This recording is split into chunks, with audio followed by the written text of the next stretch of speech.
お前は奴隷じゃない。神でもない。ただの人だ。誰にも従わなくていい。お前が決めていい。決めるのはお前だ。お前が選べ。 Attack on Titan é uma das obras mais tematicamente densas e ricas que eu já vi na minha vida. A quantidade de questionamentos, reflexões e temas que essa história aborda quase perfeitamente é algo que eu já vi pouquíssimas outras obras fazerem. E isso tudo é possibilitado pela evolução absurda que esse anime passou ao longo de suas 4 temporadas, com a primeira sendo uma história bem clichê sobre humanos versus monstros, e a segunda rapidamente subvertendo o que tinha sido estabelecido antes, com a revelação de que todos esses monstros na verdade sempre foram humanos transformados.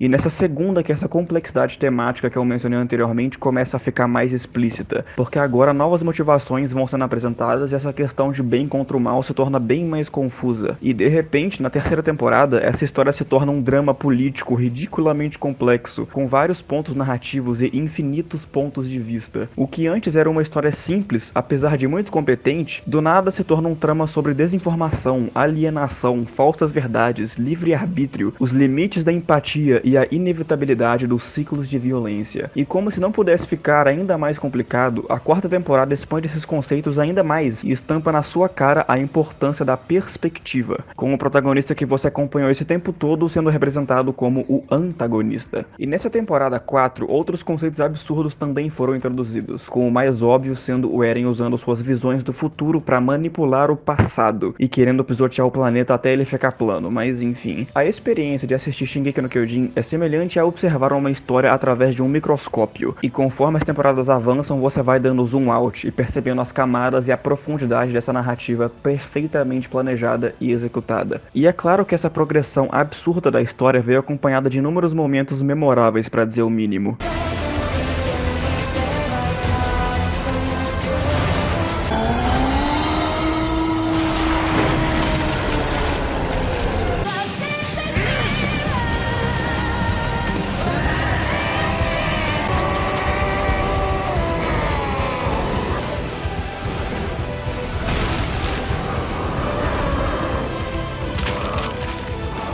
Mas se eu vou ser sincero, apesar de todos esses momentos, episódios icônicos e absurdos, eles não foram o suficiente para fazer com que Attack on Titan se tornasse uma das minhas obras favoritas de todos os tempos. Principalmente quando se trata do Eren, o protagonista, que era bem genérico e o máximo de desenvolvimento que ele teve nas primeiras 3 temporadas foi aprender que só focar em ódio e violência irracional não resolve problemas.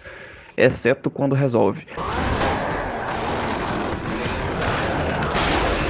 Mas existe um arco em específico que foi o momento definitivo para solidificar Shingeki no Kyojin como uma obra-prima. Você lê o título e sabe que esse arco, pelo menos na minha opinião, é a retomada de Shiganshina. E eu sei que existem outras dezenas de arcos tão fascinantes quanto, como o da Batalha de Trost ou do Eren em Marley, e eu não tô falando que você tá errado por preferir eles, mas a retomada de Shiganshina tem certos aspectos que fazem ele se destacar pra mim, porque eu considero essa parte da história não só como o momento mais importante da narrativa inteira, como também o auge de todos os aspectos que fizeram eu me apaixonar por essa história sobre gigantes pelados. A primeira coisa que eu acho que torna esse arco o melhor é a quantidade de peso emocional e importância que ele carrega. E isso se dá porque a história faz um trabalho muito competente ao nos convencer de que os personagens precisam conseguir retomar essa muralha, porque senão a humanidade não tem mais salvação. Se eles falharem, eles estão condenados. E isso já te deixa muito investido nessa narrativa, antes mesmo de ela de fato começar, porque tudo que aconteceu nas últimas 3 temporadas acumulou exatamente nesse momento, no momento em que Eren, Armin e Mikasa retornariam ao lugar que eles uma vez chamaram de casa. O que também foi uma outra forma muito efetiva de construir um apego emocional nosso com essa missão, porque nós entendemos a importância que esse lugar tem, tanto em uma perspectiva individual para os personagens, quanto em uma perspectiva mais macro, já que aqui estão as respostas que irão salvar a humanidade da extinção. E isso agrega muito na construção da urgência dessa missão. Desde o primeiro episódio, o Eren queria descobrir o que tem no porão. Desde o final da primeira temporada, os personagens queriam descobrir por qual motivo a Anne lutava contra eles. Desde a segunda temporada, nós queremos descobrir por que o Reiner e o Bertholdt traíram o grupo. E desde sempre nós queríamos ver o que havia além das muralhas. Desde sempre nós queríamos ver os personagens alcançando o mar. E isso tudo culmina em um desespero genuíno quando eles chegam perto de falhar, porque você entende perfeitamente a importância que isso tem pra eles, e porque é aqui que todas essas dúvidas e desejos são atendidos. absurdos. E na minha opinião, nenhum outro arco de Attack on Titan chega aos pés desse, quando se trata da construção que levou até esse momento. Mas é claro, não adiantaria nada a construção até esse momento ser perfeita assim, se o arco propriamente dito não fosse tão bom quanto. Mas é óbvio que esse arco não só atingiu as expectativas, como também as superou de todas as formas possíveis. Todo mundo sabe que o que Jojo tem de homens bombados fazendo pose, Shingeki tem de morte e depressão. Inclusive, enquanto eu assistia um anime pela primeira vez, eu ia comentando com um amigo meu sobre, e só o que ele me falava era o quão deprimente a história era, e como só existia tristeza, sofrimento e nada tinha solução. E eu confesso que isso me fez ter um pé atrás com o anime, porque normalmente eu não gosto de histórias que são deprimentes só pela satisfação de ser deprimente. Muitas vezes isso acaba sendo gratuito, mas Shingeki foi uma exceção a essa regra, porque um tema muito recorrente nessa história é o de resiliência, de encontrar beleza, significado e esperança no meio de tanta desesperança, e de criar luz na escuridão. Os próprios personagens falam isso múltiplas vezes, que esse mundo é cruel, mas ainda assim é lindo. E essa é uma das coisas mais fascinantes em Shingeki, a capacidade que a história tem de colocar os personagens em situações completamente sem saída e desesperadoras, e mesmo assim, de maneira crível, conseguir fazer eles acharem novas motivações para não desistir. E eu vou deixar o Aang falar por mim. When we hit our lowest point,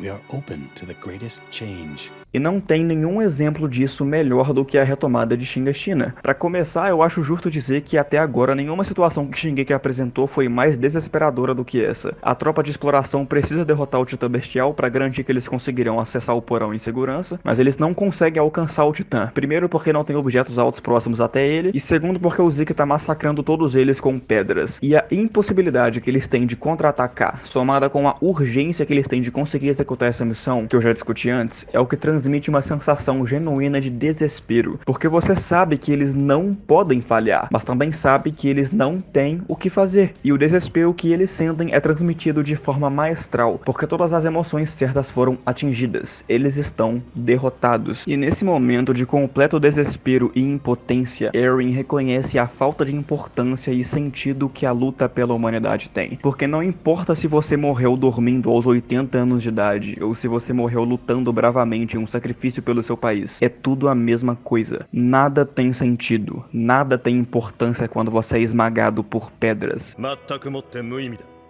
どんなに夢や希望を持っていても、岩で体を砕かれても同じだ。人はいずれ死ぬ。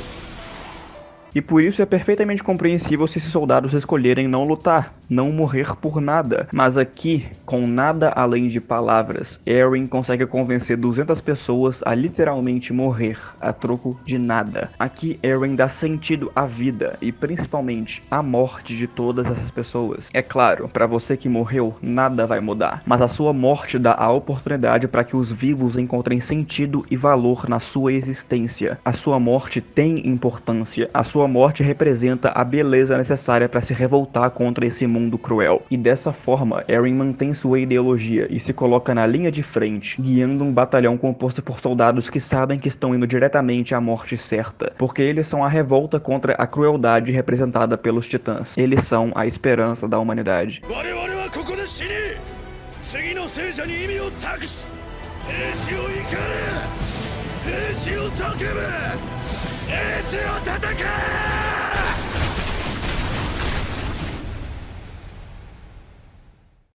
E é claro que isso tudo é ainda mais elevado com o que acontece depois do sacrifício do Eren, quando o anime nos entrega a luta mais épica e satisfatória da história inteira.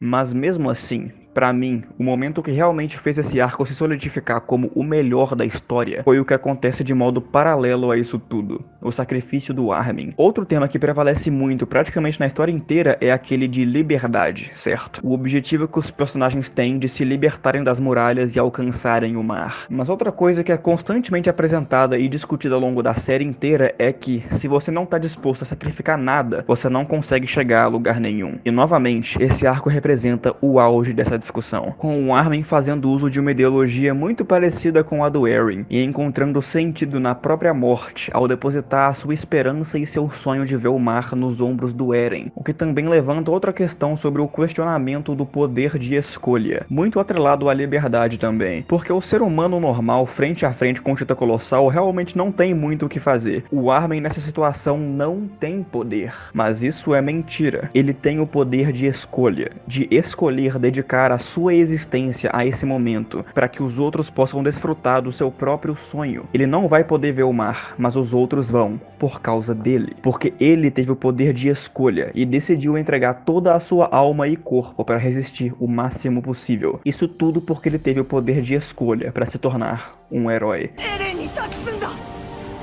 僕の夢、命、すべて海を見てくれる。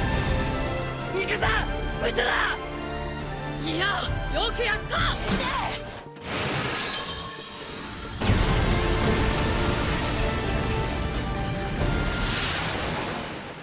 取った。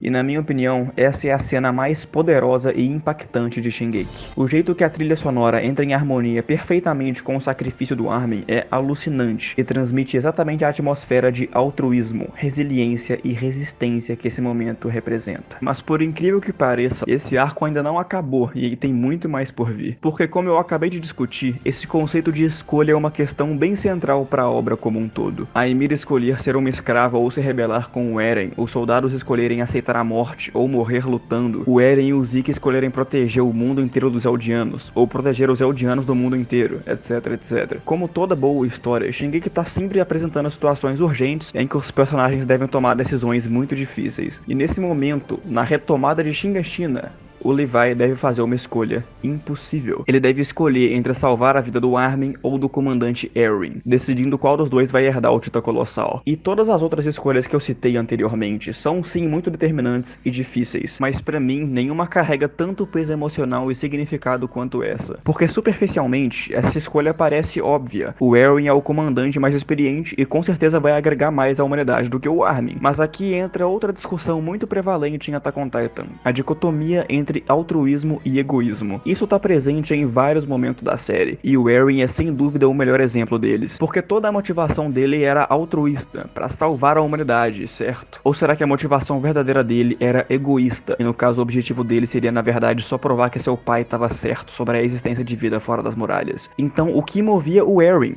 Egoísmo ou altruísmo? E nesse momento ele vai se depara com exatamente esse questionamento. Ele deve tomar a decisão lógica e altruísta de salvar o Eren, dando maior esperança para a humanidade, ou ele deve se permitir ser um pouco egoísta e deixar o seu querido amigo finalmente descansar, salvando o Armin no lugar dele. E de repente essa decisão carrega muito mais peso do que você talvez tenha pensado originalmente, porque fazer uma escolha racional em um momento assim é literalmente impossível. E no fim, provando que o Levi tem sim sentimentos, ele decide deixar o Eren descansar. Ele decide ser um pouco egoísta. Dessa forma, o Eren nunca vai saber se seu pai estava certo, nunca vai saber o que tinha no porão. E como o próprio Levi diz, 夢を諦めて死んでくれ。